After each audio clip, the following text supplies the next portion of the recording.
रहमत अल्लाह अलैह दरवेश थे दिल्ली के, बहुत सारे लोग मुरीद थे। एक बड़ा खिदमत गुजार मुरीद था, मजदूरी करता था, गरीब था। तो 6 बेटियां थी उसकी।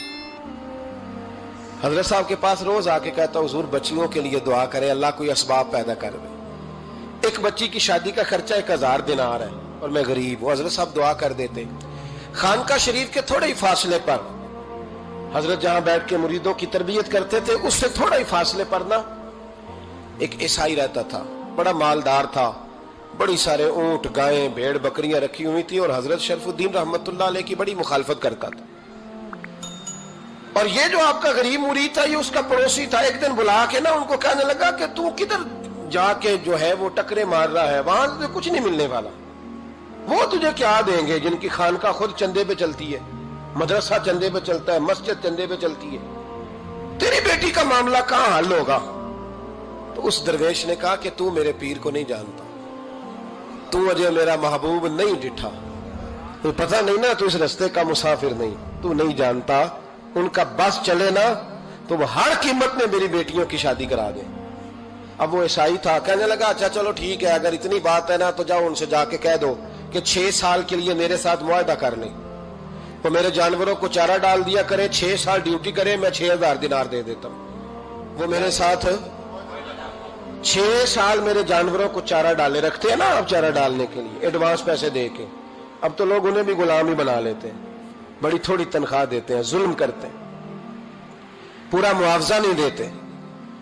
हजरत शेख शरफुद्दीन के बारे में वो कहने लगा, जब अपने पीर से जाके कह के मेरे जानवरों को 6 साल चारा डाले, मैं 6000 दे देता हूं, तू जो कहता है हर कीमत पे जाने को तैयार है। उसने जब ये बात की तो मुरीद ने नाराज हो गया, वो लड़ाई हो गई, गिरबान पकड़ लिया, झगड़ा हुआ, बात बड़ी दूर गई। इस तरह की बात करता मेरे हजरत के बारे में, तेरे जैसे कई मैं वहां काम पे रखा दूं। जब वो बड़ी बहस हुई, बात मोहल्ले में, इलाके में फैल गई, दुनिया ने सुन ली, तो शेख शरफुद्दीन तक भी पहुंच गई। इस तरह झगड़ा हुआ है। लोग सो गए इशा की नमाज के बाद। हजरत साहब ने ना सर पे कपड़ा लिया, उस ईसाई के दरवाजे पे दस्तक दी। वो बाहर आया, फरमाने लगे लोग तो सोच समझ के मुलाजम रखते हैं, तूने भी तो सोच ही लिया होगा, तभी तो मुझे ऑफर की है।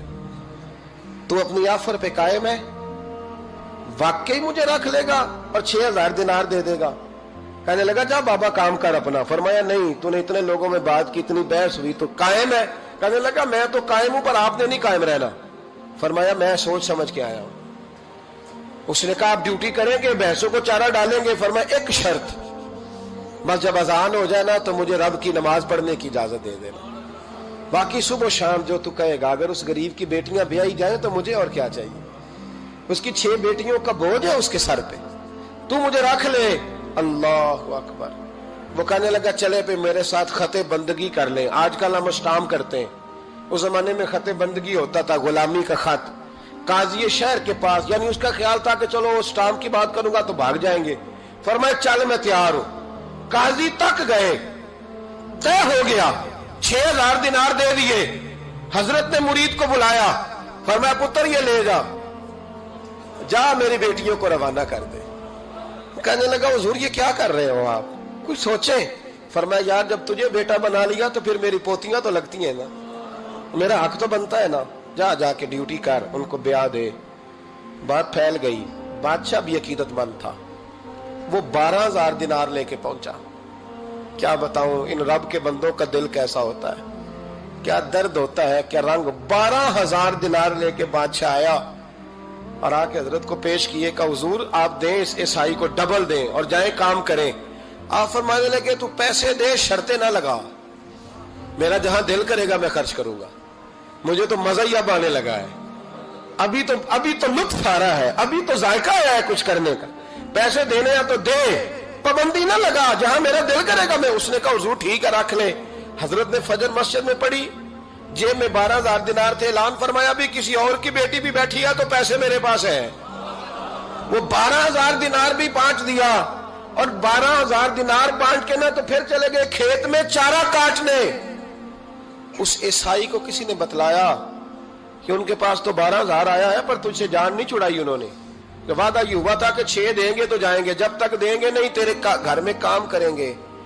वो ना चारा काट रहे थे, हजरत साहब तो वहां पहुंच गया, दूर जाके खड़ा हो गया, कहने लगा बाबा پہلے تو میں نے مسلمانوں کے اخلاق سنے تھے، اب تو میں نے دیکھ بھی لیے، پر یہ بتا جب 12,000 آیا تھا جان کیوں نہیں چھڑائی؟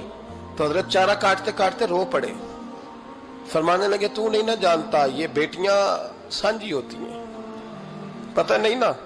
میرے رسول پاک نے تو حاتم تائی کی بیٹی کے سر پہ کپڑا رکھ کے کہا تھا بیٹیاں برابر ہوتی ہیں، تو یہ نہیں پتا جب اس کی 6 بیٹیوں کی شادی ہوئی ہے میرے اندر روحانیت کتنی بڑی ہے۔ فرمایا پھر 12,000 آیا ہے تو 2-4 بچیاں پھر گئی ہیں، تو یہ نہیں پتا میں اندر سے راضی کتنا ہوں، میں تیری نوکری کرتا رہوں گا، پتہ نہیں اللہ کتنی بیٹیوں کو بیاہ دے گا۔ اتنا رویا وہ عیسائی کے پیروں میں بیٹھ گیا، کہنے لگا بابا میں نے تیری مخالفت کی ہے پر تیرے قریب آ کے پتہ چلا ہے کہ تو بہت اونچے اخلاق کا مالک ہے، اور اگر تیرا یہ مقام ہے تو تجھے اخلاق سکھانے والے محمد عربی کی شان کتنی ہوگی۔ ظالم کی بولیے جاتے نہیں لوگ جھوٹے گواہ بن کے، وکیل صاحب کو نہیں پتا ہوتا کہ یہ بندہ مجرم ہے جو میرے پاس آیا، کیا مجرموں کے وکیل نہیں ہوتے؟